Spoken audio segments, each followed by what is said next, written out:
Just introduced Timothy Techler, who is a longtime friend. I'm not going to tell you how long, but we've been friends a long time. He had more hair and I didn't have gray beard, so that lets you know. But Tim is also a designer, an architect, an interior designer, and has worked with a lot of residential clients, commercial clients, restaurants, and so forth, with, I always think, a great eye on details and design elements and aesthetic. And I think he brings a wealth of information to the conversation with his clients. And I think he and I have worked well on a few projects where his clients have wanted something very specific for their home. That, you know, Tim could talk to me about paint color and design and light, and then we could kind of incorporate that information into working with the client specifically about what kind of elements they want to see or how we want to treat that finished piece. So I'm going to turn it over to Timothy. And Tim, do you want me to go right in and start your? Sure. Yeah. I just want to. I'll say that I've been an architect for 35 years in Boston. I've worked with some larger architects earlier in my career, but have done residential scale work really since 1990. And so one of the things I wanted to do is to just kind of review through kind of a collection of photographs of projects that we've done, sometimes photographed by myself, sometimes by architectural photographers. These two photos were taken by Peter Vanderwalker, based in Boston.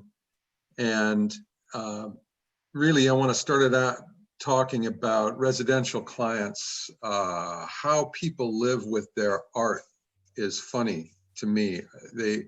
They come to us often with special things, and they'll want their spaces renovated or new spaces constructed featuring these special things that they like. And I always love that. If somebody has special photography or artwork or travel photography, often it's an expression of their personal kind of view of the world and of their travels. The image on the left is of a loft condominium in Harvard Square that overlooks the river. And these folks had collected all sorts of art over the years.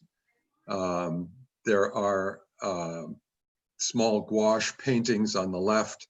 As you can see in the distance, there's a bookcase that features small studies. There's a little Picasso study in there, actually. So this is a 16th century Vishnu sculpture on the left. Often it requires special lighting and casework, and that's our thing. Why don't you go to the next slide? Sometimes these are the photos and framed artwork are the first thing people see when they come into a person's home. And it's funny how people either want it to be really large or they want it to be the space around it to be very large. And I liken that to the way kind of photographers sometimes look at, framing their work. Sometimes they want a lot of space around it. Sometimes they want, these pieces as big as they can be. Why don't you go to the next slide? Next slide, Eric. This is a condominium in Brookline.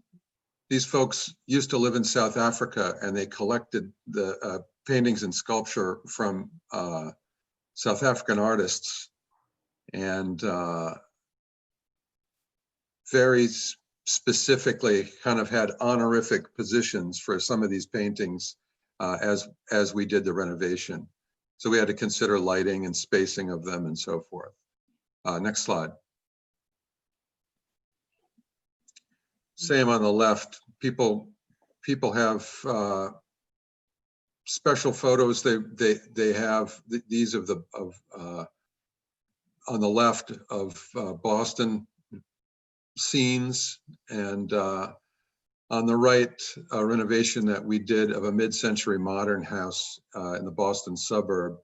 And this person is a graphic designer, and they have photographs that they've done, you know, kind of just sitting on the side. I noticed they're always kind of rotating in that house. Next slide.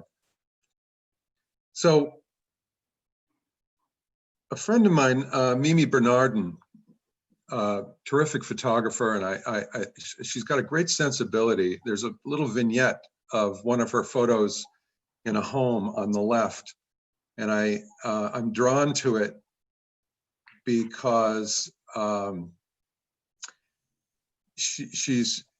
even though she's traveled the world, this is a photo through a storefront in Waltham, Massachusetts. And I love the photo because it is almost a kind of a collage feel. And you can see how she's printed it with high contrast and a glossy finish. And she's almost taking the elements. This is shot through a storefront. So she's taking these elements and separating them. Next slide. To me, her work often reminds me of early collage artists of the 20th century. These are from Kurt Schwitters.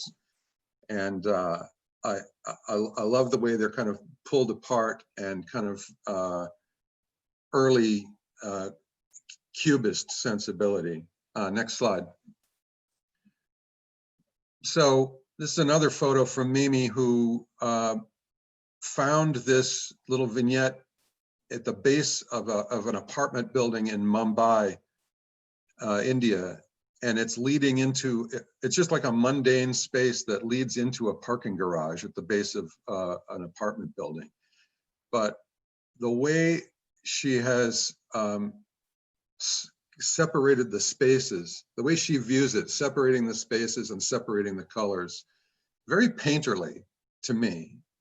And the pearl finish on the paper, and you know, she made sure that she had a low non-glare glass to it, framed very, very simply. But I love the painterly quality to it. Next slide. So as an architect, I know enough about photography to be dangerous. And one of my architectural photography heroes is Ezra Stoller, who's, I know the word icon is tossed around all the time, but you know, he is one of the kind of architectural tastemakers of the 20th century. He shot Frank Lloyd Wright's work and Marcel Breuer and a lot of others. And these are some examples of his work, and you can certainly see hundreds of examples, and a great archive, by the way, at esto.com or ezrastoller.com. Next slide. So Stoller's work and my work kind of intersect in a funny way. This is a house in Lexington, Massachusetts, that I was called upon to restore. And these are original Ezra Stoller photographs from 1948, when the house was first published in architectural magazines. The photo on the left of the original house, the interior, and the interior of the living room on the right. Next slide, please. So when I encountered the house, I started to do research and found the photo on the left of the living room, but I found the house in kind of disrepair. It had been renovated a few times, and the kind of ugly living room had degenerated on the left. So I used Ezra Stoller's photographs as inspiration to strip down the interior and to rebuild these living room walls to be both energy efficient and honor the original composition. Next slide, please. Same with the view of a kitchen in this house. On the upper left is an original Stoller photograph of what the kitchen looked like in 1948. The photo below it is after a couple of renovations. It had been made kind of heavy and dark, and that was demolished. And the two photos on the right show what we did to open it back up. Again, trying to pick up on original facets of the original design and incorporate new functions that the new clients had to have. Next slide, please. So another house we did outside in a suburb outside of Boston. We hired Andy Ryan, great architectural photographer, to shoot the house. You know, it's funny how during construction, I will shoot a lot of photographs to kind of anticipate how it's going to be, how it's going to look, and it's always funny how a photographer will come and see different things. And I love what Andy's done here with the image of the outside, his interior photography, very clean, very simple. Next slide, please.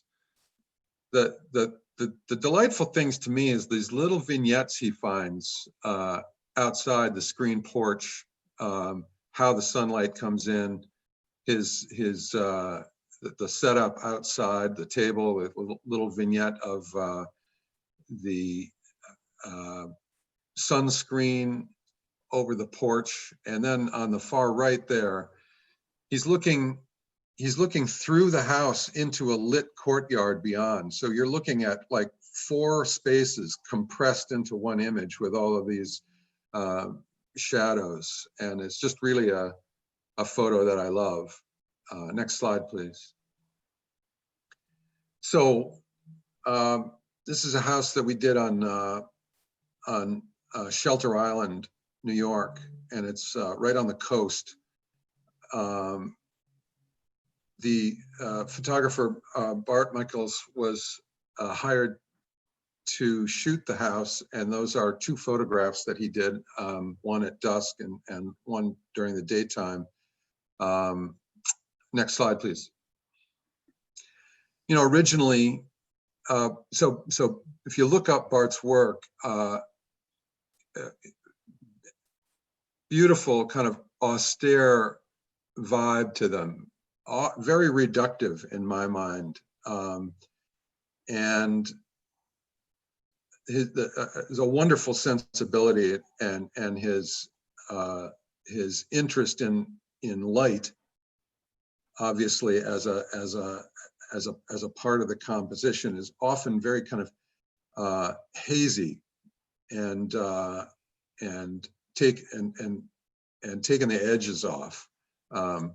So we asked him to kind of, next slide, please, take a look at the house, you know, with his point of view, and without a lot of instruction, just asked him to shoot the house. And he came back with these images that feel to me like it's less architectural photography and more like he found this object in the landscape and presents it as a kind of a landscape image. Photo on the far right is of the interior looking out. And some of these were black and white and some in color. And I love his black and white photos. Next slide, please. Tim, before you go on, I just had a quick question for you. When you're, when you're working with your clients and designing, a lot of these have such beautiful light, and a lot of your projects seem to incorporate a lot of glass and bringing the natural world inside. So when you're doing that and you're working with the clients, what kind of decisions are being discussed about artwork, framing, lighting, what they're choosing? Yeah, so quite often the ultraviolet, obviously UV light protection is a big thing. Mm-hmm. They want they either know about protecting artwork and photographs that way, or they need to be told about it, and they appreciate it being told. Sometimes it forces a kind of a discussion of how deeply it should be framed, how set back it is, how the matting works. Sometimes, it's such a sensitive piece of art that it's got to be kind of put in a corner away from the glass and artificially lit, and we get into that. But Thanks. it's really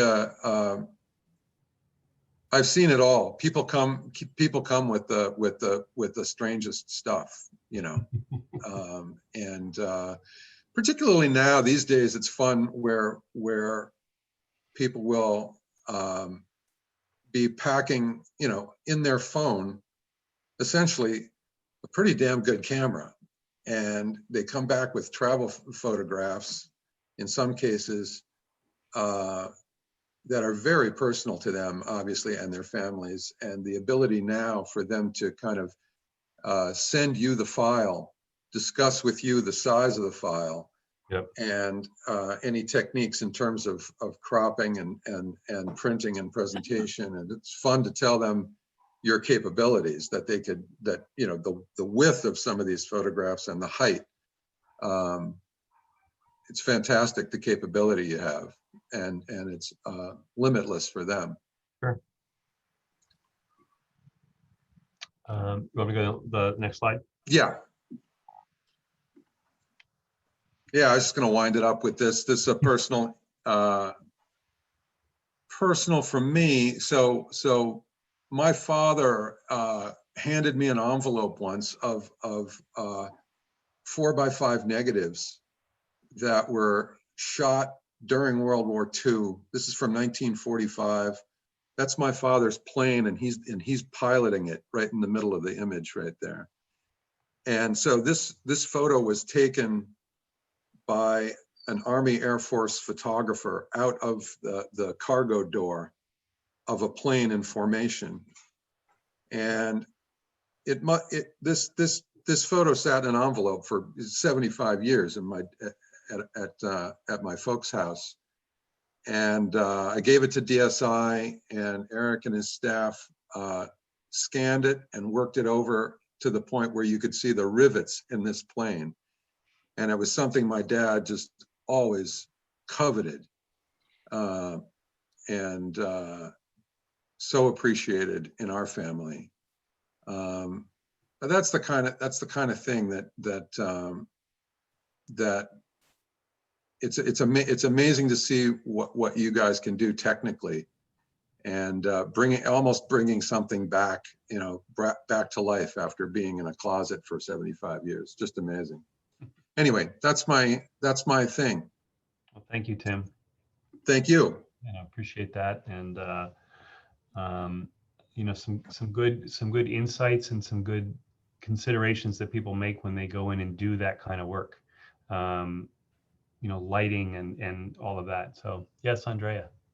So I just wanted to let all our attendees know that if they have a question, they can go down to the bottom of their screen and click on Q&A and enter the question there. And if we can answer it as we go along, we will. And if not, we'll answer it in the Q&A at the end of the presentation. So there will be a Q&A at the end of the presentations. And the other question I've already received is, will this webinar be recorded? And the answer to that is yes.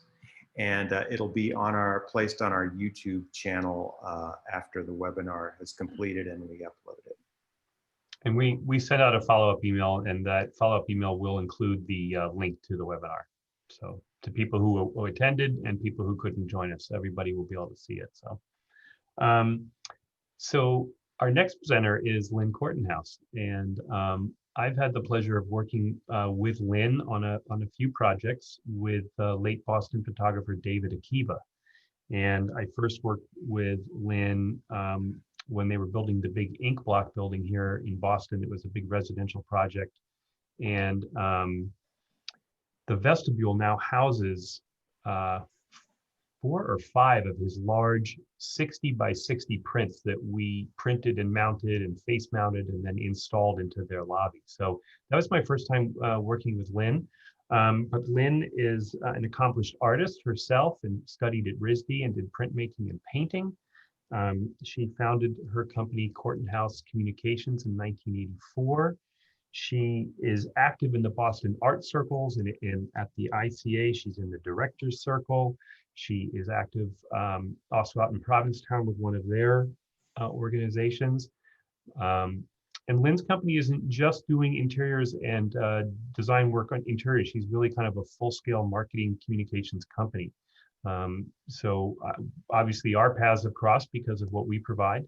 But in addition to working with photographers on doing installations, she also works with photographers for marketing materials and all sorts of other things. So with that, Lynn, I'm going to let you take it away. Do you want me to go right into your presentation?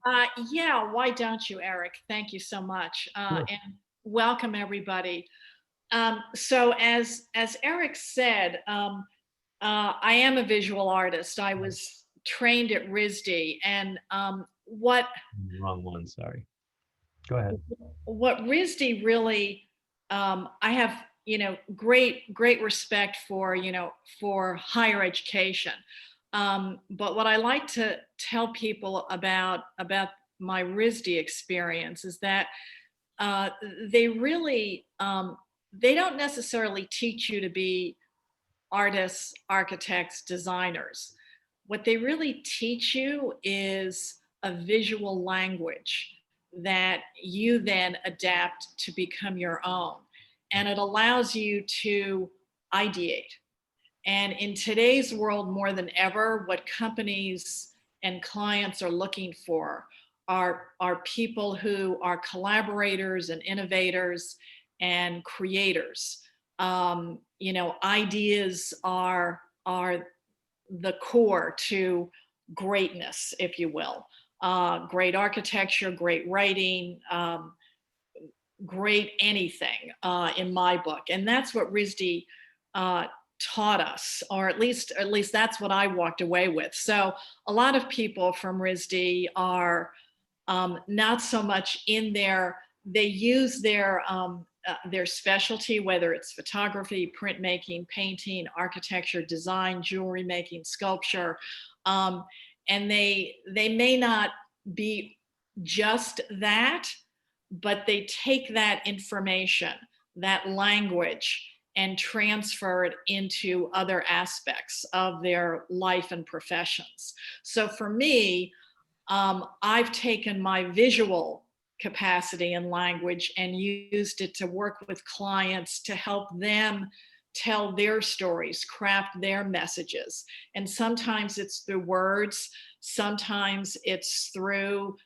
design and curation of art collections, and sometimes it's through branding. What I've always loved about photography, and now more than ever, I think, is its ability to really tell a story in many different ways. And it's the photographers today, and I think many photographers are with us here at this webinar, have really taken photography in all different kinds of directions. And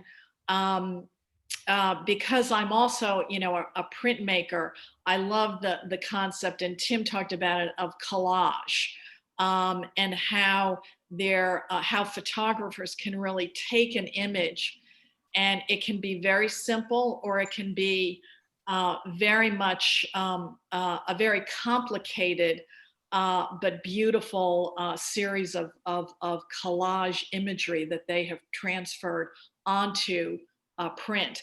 This particular piece is a photograph taken by photographer Francis Olazewski. He's a local artist, lives in Jamaica Plain. He travels to Europe a lot, and this was, I believe, he did a series in London and in Paris, and this is, I believe, in London. And we actually hung this literally yesterday morning in a residential building near Fenway Park called Bauer.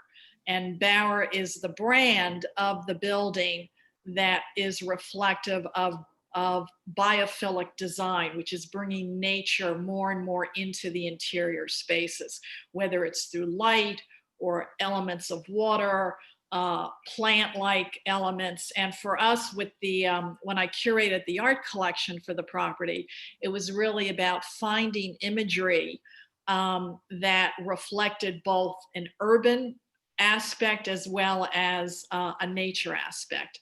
And this is one of his pieces that I thought really spoke to that very well. And this was, this is mounted, there's no frame on this. It's mounted on aluminum, and it's literally just floating on the wall. And it's large, it's about 40 by 60. This is another image by that Eric and I worked on together in the same building. It's by David Akiba, the late photographer. And these were a series of close-ups that David did of the emerald necklace, of different flowers and leaves, and close-ups of landscapes in the emerald necklace.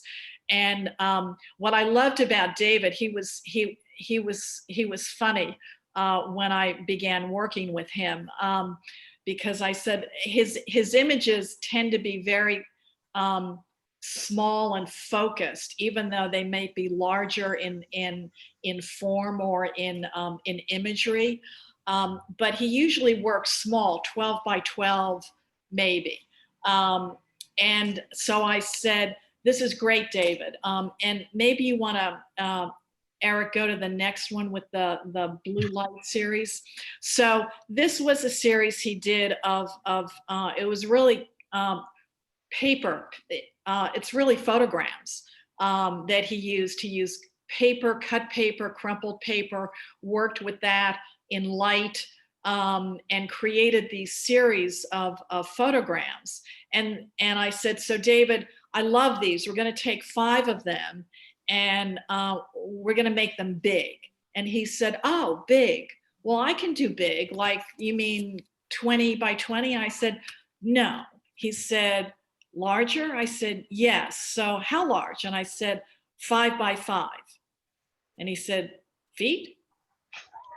And I said, "Yes." And he said, "Wow, I don't know that I can do that."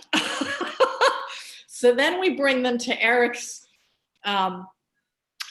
facility, and of course Eric is the magic maker, and he said, "Yeah, we can do this, and let's look at some proofs." And this was one session where we looked at the proofs for the artist to approve, and they hang. They're floating again on backed in with aluminum, no frame, and they're literally filling a wall. They're side by side, and they just float across, and they become this huge mural along the wall. When you walk in, it's a leasing office, a larger area of the building where many people frequent it. It's where you have to walk in, and these are all there. So he was, David at the end looked at me and said, wow, I never thought my pieces could be that big. And so now when the last piece that was the close-up of the emerald necklace, it was the last piece I worked with him while he was still alive. He said, how big do you want this one to be, Lynn? And I said, not as big as the others. It's okay. We'll just make them, maybe 36 inches square. So he said, okay, that's good.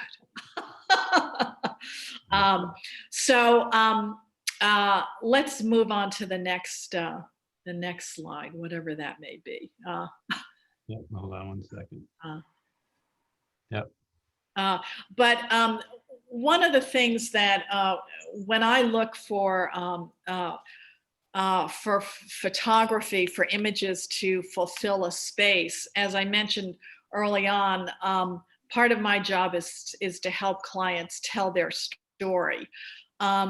So I'm looking for images that that somehow can do that, but also can obviously stand alone because they're just incredible visual images. And I think with photography, the ability to how they can be showcased, they can be framed, they can be in a shadow box, or they can be floating, backed by aluminum or dye bond and just float on the wall.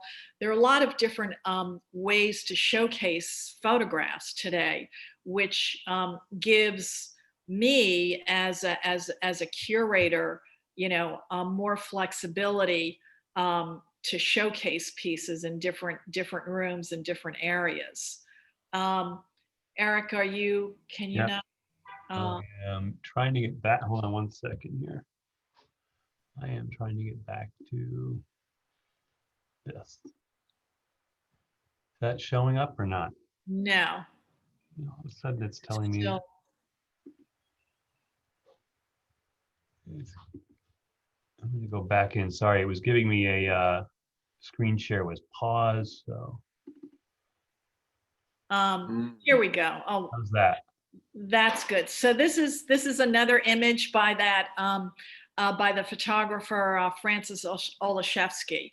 And again, that this sort of looking through a lens and looking outside. And this is another piece that is in that same residential building, Bauer, that I mentioned. This is a photograph by Amy Arbus. She's the daughter of Diane Arbus, really a great photographer. Amy is, and she does a whole number of different kinds of photography, black and white images. This struck me, this series is really sort of an homage to well-known artists, Modigliani. Picasso is another one, works that they have done, and she photographs them and then hand paints them. So these become literally very highly textural, and they're paintings really, even though they are photographs. And we're using a series of these images in a hotel that we're working on currently. But again, it's extending, that the idea of a photograph and taking it to a whole other level, which I just have such high respect for photographers that that have the ability to do that. Let's move to the next image. This is David Akiba. He did a whole series on the emerald necklace. What we're going to be working with Eric on is 5 of these images that will be in a ballroom area of a hotel that overlooks the public garden and Commonwealth Avenue. And we're going to have these blown up. Again, they'll be, these will have to have a simpler frame to it, not just floating on on aluminum or with aluminum backing, but it'll be a slight frame, but these will be larger and there'll be a series. So it's sort of like you're looking out onto the emerald necklace, and inside you're looking inside into the emerald necklace. And it'll be the 4 seasons that will create there. So stay tuned on that, Eric. Yeah, thank you. So this is another well-known photographer, and you can maybe flip through some of these images if they're in sequence. This is by the renowned 20th century photographer Josef Karsh, and I had the recent good fortune to meet his curator and widow, who has granted us the rights to use some of his photographs in a commercial space. It's the only commercial space out that they've ever granted this this to. Most of his work is in museums, and the MFA has a huge collection of his pieces. And with Karsh, what we did is, his portraiture is obviously renowned, and in looking at it most recently to select some, and we chose ones in arts and letters and entertainment. But his ability to go beyond the face and use the entire portrait almost as a landscape, so that the background becomes as important as the person, and it speaks to the person that he is photographing. And all black and white, and his mastery of black and white imagery and photography is just, well, he's renowned, but it's amazing when you look through his the archives of work, the shapes, the light, the forms, and his ability to sort of capture a fondness, a spirit to the person that he is photographing. He had a unique relationship with each of his portraits. And so I'm just blessed to be able to have access to his pieces. And soon those of you in Boston may be able to see it in the new year. We're excited to be working with you on that too. We're very excited to be. Yeah. What a privilege. And these obviously will be framed and matted appropriately because they will have to be behind glass from a museum quality standpoint. This is another artist. He's Cuban, Adrian Fernandez. This is a huge piece that I haven't placed yet. But it is just, I think it's about 50 by 72 inches. Again, it's a photograph, and it just captures this huge vista, and I just love his work, and he does many different things. This is just one example. I think I might have a couple of others. This is Adrian Fernandez again. Again, how he's using texture. Again, this is a photograph, but how it becomes so three-dimensional and textural is just amazing. This is another photograph by a duo, Khan and Selesnik. And they do these incredible, whimsical, quirky, fabulous photographs that are also hand painted. And this is a whole series. This is called Bonsai. And what we did with this is we placed this in Bower as well. We actually inset this in the wall. So it becomes like a little portal next to the elevator where residents go up into their apartments.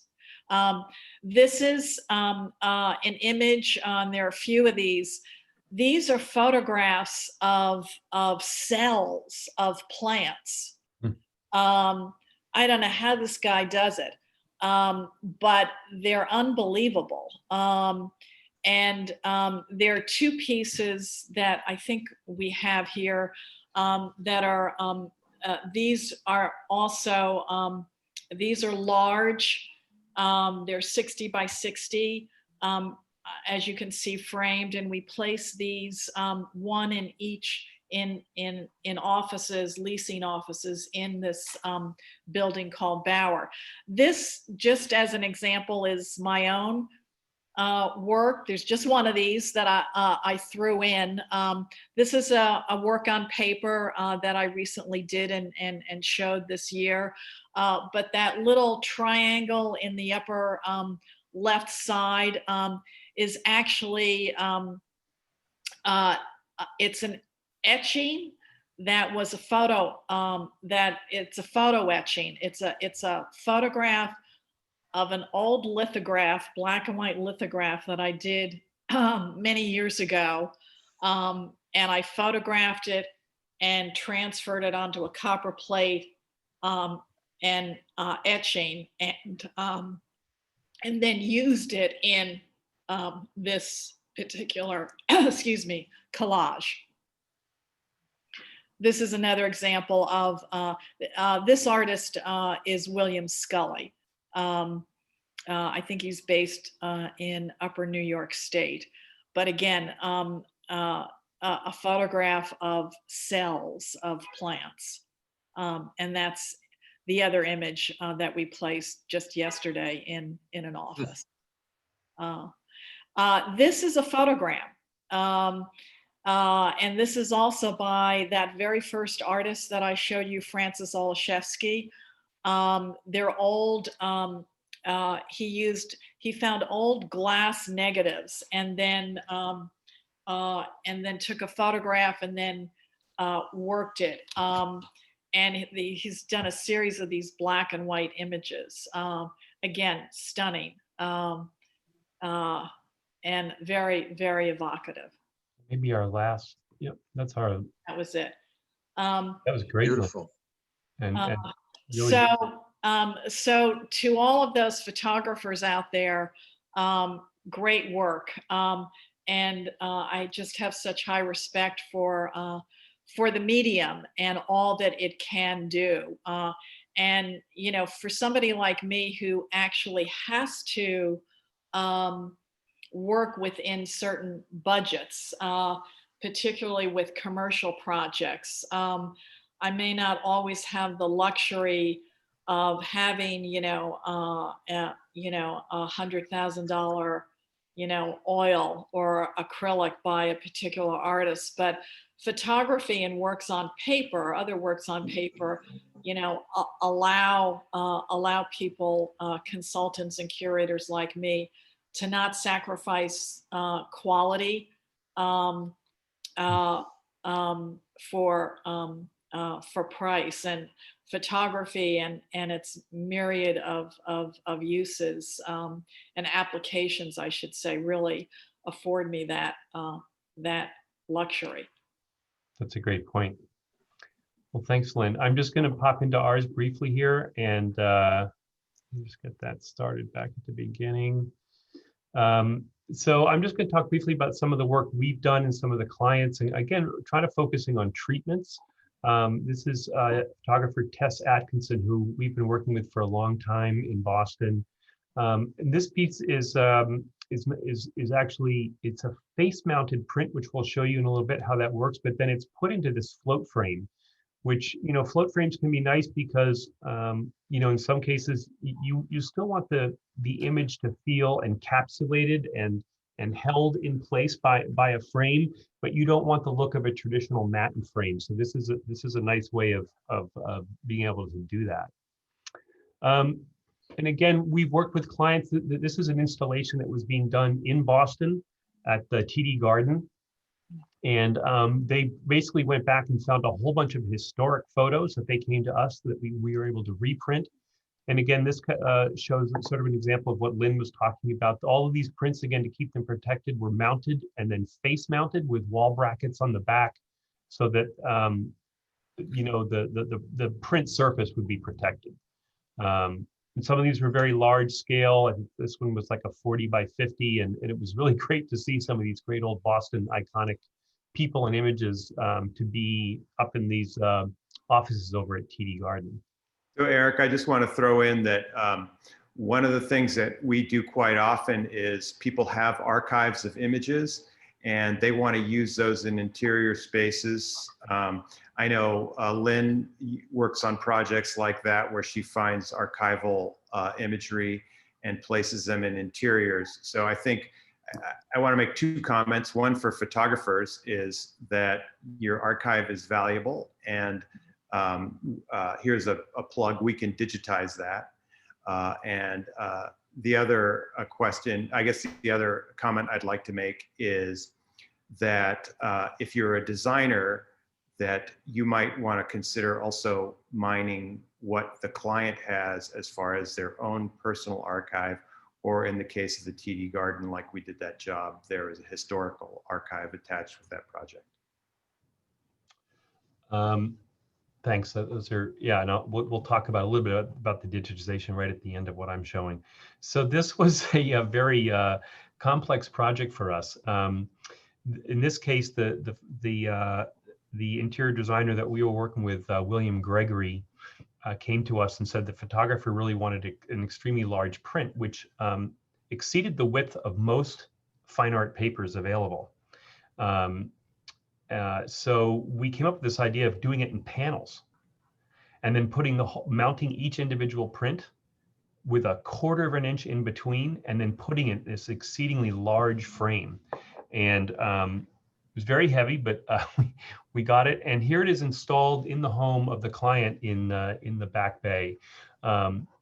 And it's really just a beautiful piece to be sitting at right behind their dining room table. So in terms of photography and limitations, you know, it harks back to what Lynn was saying about, you know, David was thinking 20 by 20 would be big. And, you know, there are clients who have the wall space and the wall real estate, we like to say, to be able to show big projects. And I think that's, you know, as photographers, we have to get out of the mindset of what maybe we were able to print in the darkroom, where 20 by 24 was a big print. And really the capability of filling some of these beautiful space, be it residential or commercial, I think you need to be thinking along those lines.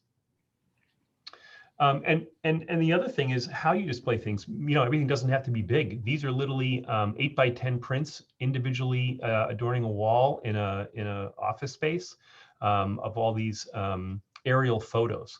And I love grids. I think grids are a great way of showing work. These all obviously relate very well together. And I think they could work on their lighting a little bit. You know, this was on presentation at a big trade fair, but I think it was bought by a commercial client. So, you know, again, other ways of thinking about displaying your work. They don't have to be, you know, 40 by 60. It could be a grid, all individually presented like this. And in terms of scale, this is a print we did for the Nat Geo photographer, Nick Nichols. This piece we printed was 14 feet tall. And it's of one of the oldest sequoia trees, I think, in North America. And the fun little thing to do when you walk into our space, we do have one of these, one of the rejects hanging here, is to finally count all the people that are in that tree that helped make this photo even possible. But again, Eric, yeah. do you have your cursor that you can point out? No, my cursor isn't working and I don't want to press anything, but it's just not showing up at the moment. So there's a guy in the ground, there's a guy in a yellow jacket, there's an orange jacket. I think there are 5 men in the tree, but it's kind of like a Where's Waldo kind of a story. And how this was made was phenomenal. There is a short Nat Geo movie about how this was made. But the beauty is, if you look at the edges of this print, they're jagged. And the reason they are is the rig that Nick Nichols built for this was 3 cameras on a rig, lowered down by a crane. It's 150 high-res digital files all stitched together. Unbelievable detail. Here's another artist that we work with, which is Jim Westphalin. Jim is an unbelievable craftsman, so we do all the printing and mounting for him. And then he builds a lot of his own custom frames. And he's been very successful with his Vermont work in both residential and commercial work. He's represented by a few different galleries in Boston. This is Iris Gallery out in Western Mass. And he also works with Jules Place in Boston, and among others. So I want to go into a little bit about options. You know, we showed before what a face-mounted print to acrylic looks like, and people are often questioning, how does that happen? So what you're looking at is a close-up detail. The top layer is the acrylic. There's an optically clear adhesive then that goes between that and the print. And then the print is mounted, in this case, to die bond on the back. So you're literally creating a sandwich.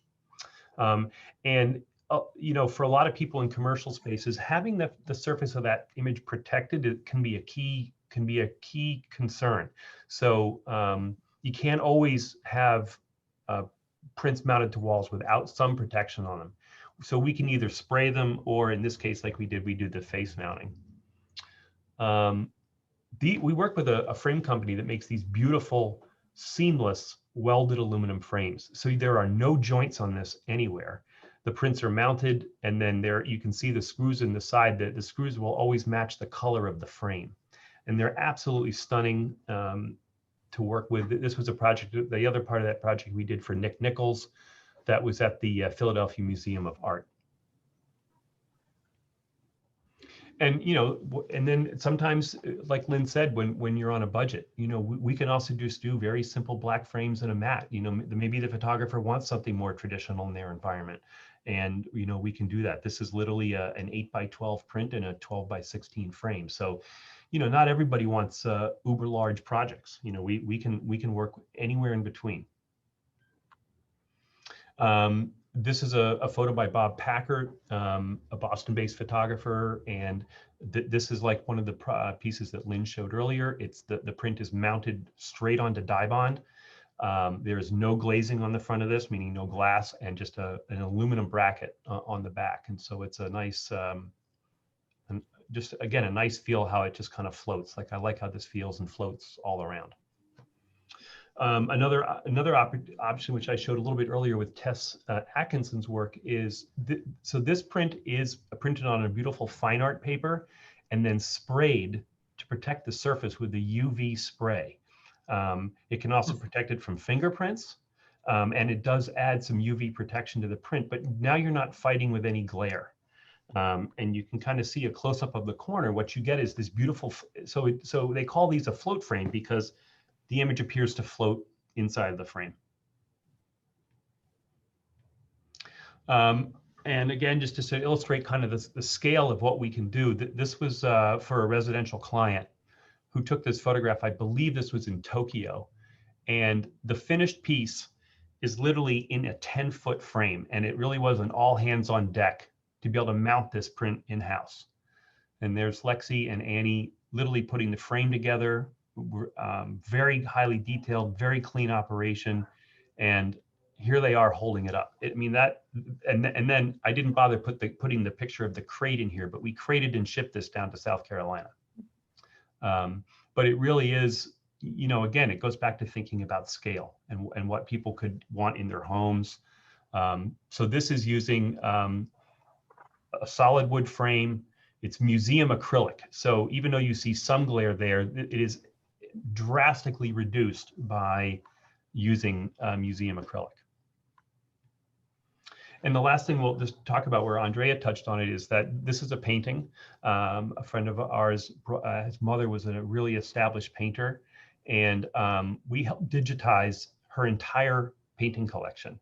And we have a new system in house that we can do digitizing. So, you know, you might not be able to put that original oil painting up in the place where you're working, and maybe your client has paintings that they want to be able to sell as reproductions or use reproductions, which can be produced much more cost effectively. So If you have stuff that needs to be digitized, both film or film or prints or paintings or objects, our brand new system here, it uses a high resolution 150 megapixel medium format camera, so we can do extremely high detailed captures of your film or work. So so that's a little wrap of about from all of us about what we're doing. Andrea, if do you have, are there questions we want to address, or now would be the time to ask your questions if you have Yeah. specific things you want to ask us? Yeah, we have a few questions here. So let's see. The first question we have is from Peter, and Peter asks, can you talk about curating or building a story with the choice of photographs for an interior space? How do you source photographs for interior design projects? Who wants to field that one first? Lynn should do that. Everywhere in terms of sourcing photographs. I'm always looking, particularly now, with COVID, websites, publications that showcase artists and photographers, galleries that that I respect and know about, some of the people that they work with, museums, obviously, the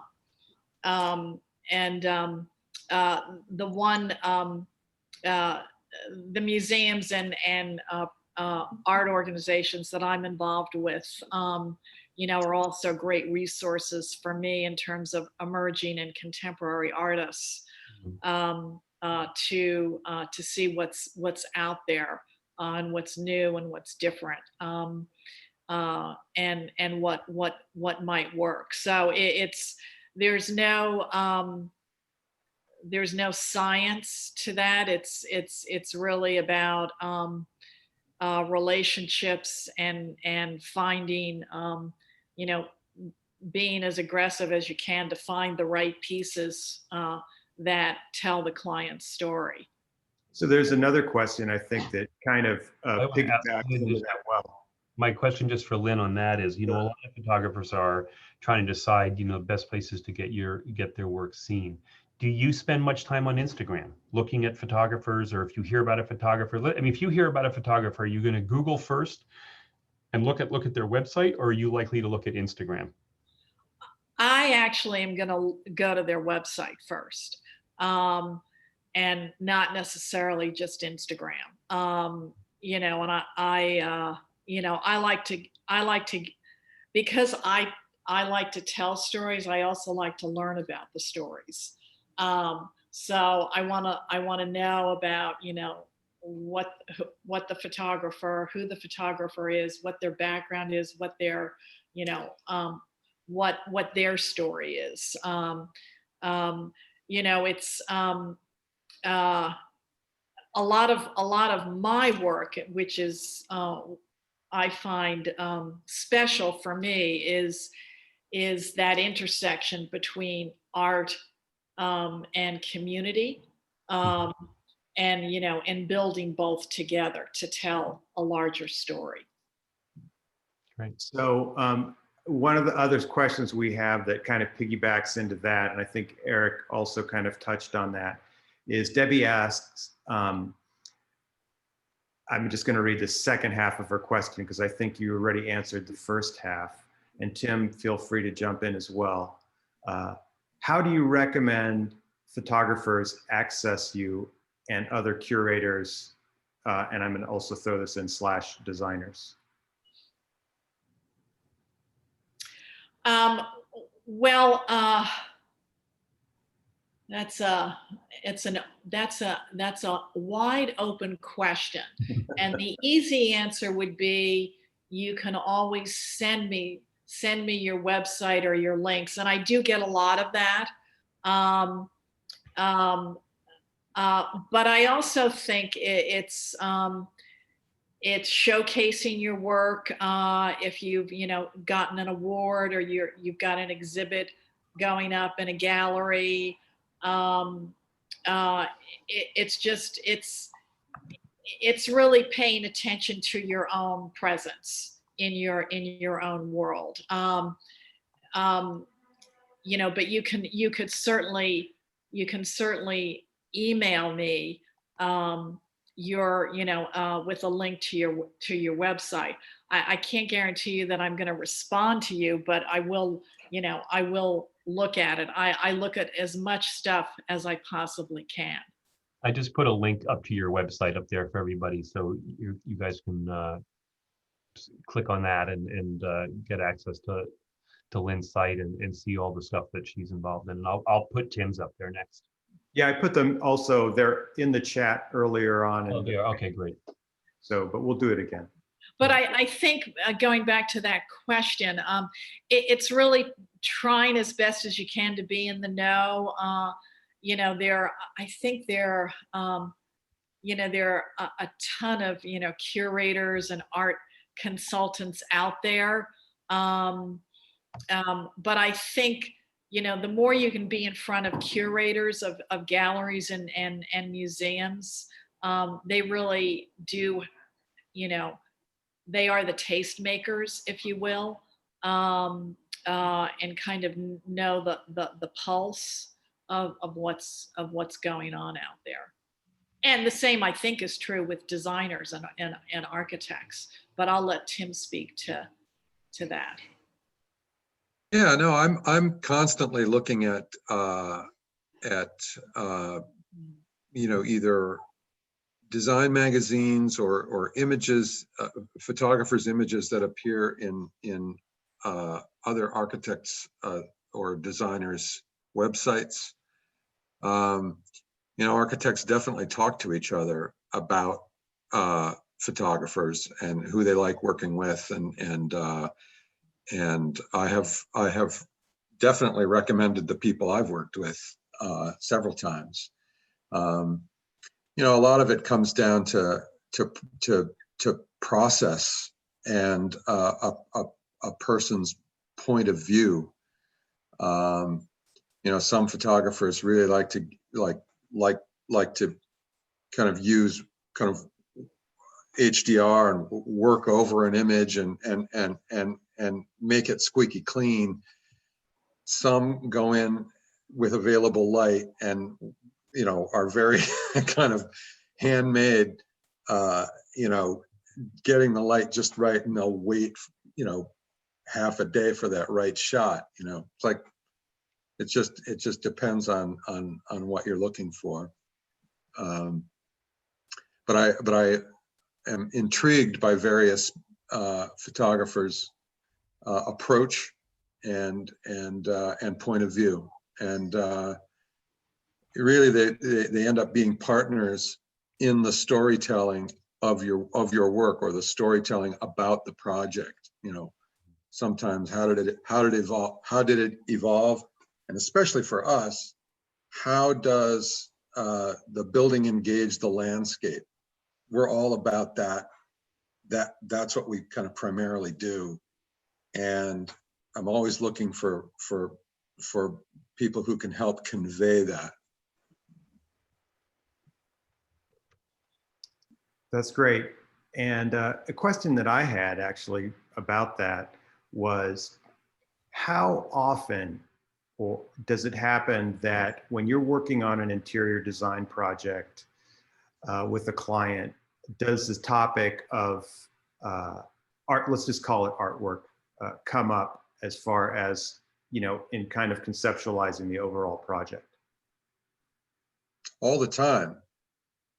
I mean, it's funny what the internet has done, and that is, the average client will come to me with a much greater kind of worldview, like they've traveled the world, and or they're looking on the internet at design images. There's a flood of design images, for them to look at, but they're much more informed about construction, much more informed about energy efficiency, much more informed about all these things, as well as interior design and you know, the design of furniture and the design of, and since they spend so much time looking at it, you know, images of vignettes that they would see on a site like House or you know, they'll send me their Pinterest, you know, file, you know, and it used to be where people, you know, tear stuff out of magazines and stuff, and you get a ½ inch thick file, say, you know, these are the kinds of things I'm interested in, you know. But I find people quite a bit more informed from a wider variety of sources because of the internet today. And it really, what's needed is initially I end up helping kind of curate their image. There's too much on their mind. Lynn, is that Yeah. ring true? Like there's too much, and you have to help people kind of narrow it down to be cohesive, you know. Exactly. A lot of it is helping, you know, clients focus on the importance. The other thing too is as an aside, I guess, it's really not about more; it's about less and creating greater impact. So it's much better to have one great piece that has the impact that you want rather than a bunch of stuff that, oh, this is nice, but I don't know what that is about. So, you know, and it's important to help clients, you know, remember that and focus on that too. So, Eric, there's a question in the chat, and I think that you could field this one. Okay. Which is, it was directed towards Tim and Lynn, so please chime in. But the question is from Christina, and she asks, are your clients asking about the longevity of prints you install? And do they have any expectations? I mean, I'll speak first, and then you know, I would love to hear whether you guys get that question. I mean, it's generally the printer that gets that question and the fabricator. So, you know, and I've definitely been asked to do certain things where I say, well, where's this going to be and what do you need? And I think that's really always the best place to start. What's the intention? Where's it going to be? How long is it going to be on display? Do you think this is something that's corporate art that's going to be changing frequently as or not? So in terms of archivability and longevity, and that's always a thing that we can discuss. You know, we have products that are definitely geared to last over 100 years, and we have things that are less expensive and can last shorter term. So, you know, the archivability and whether you use museum acrylic or regular UV acrylic, you know, all has impacts on that archival question. So I don't know, Lynn or Tim, do you guys get questions about it? I get questions about it, and then I send them to you. That's what I do. That's called delegation. Yeah, because well, I mean, some people will want images that are going into, like, what if they want a piece that's going into like a conservatory or a place that's kind of so much light it's almost impossible to put a piece in there, or that it's moist, like it's a big bathroom or something where there's a piece and it's gonna have a lot of humidity or whatever. Yeah. You know, I don't know enough about that, and I need to talk to an expert, and that's when I hand them over to you. Thank you. Lynn, how about you? Any thoughts? I mean, we always, I think we ask those same questions, you know, but I think we're always looking at the long term of the pieces. You know, it's art, and it needs to be respected for what it is. And I think if a piece isn't protected and it's getting, tons of light, then, we try to bring that to the attention of the client that Sure. this piece really shouldn't be there, but we can use it somewhere else. So, and I think, to Tim's point, technologies are changing so quickly that we have to rely on people like Eric and his team to help advise us, because we just can't keep up with all of the technologies that that they would be aware of. Yeah, and I've been in the photo industry working for manufacturers for a number of years. So Big number. what? It's a big number. Yeah, thanks, Andrea. We won't go into the story of how we met. So that's very embarrassing. No, but seriously, there are a lot of there are myriad options out there for how things can be done. And I've always approached what we do from a very fine art perspective, and with an emphasis on quality and being able to sort of help people understand those things. That's not to say that there aren't other technologies out there. We worked with the Management Sciences for Health group and helped produce a 16-foot wide by 30-foot wide banner in New York City. I didn't do it, but I knew somebody who could. So there are myriad technologies out there that I'm aware of. I'm just not going to invest in all of them because I know people who are very equipped to do those things. And so I liked reading on Lynn's website that you're a great connector and that you enjoy doing that. And I think if I weren't in the photo business, that's what I would do. I would be a connector. If I could figure out how to get paid for it, that's what I would do, because I love doing that. And if something I can't do, educate helps me to find out where I can get it done. So don't be bashful to any of us. And I think because we kind of need to start wrapping up here, but don't be bashful to any of us, especially Andrea and I or my team here. We will get information for you on something. We'd love to work with you, as I said, whether it's a single piece or a project or an installation.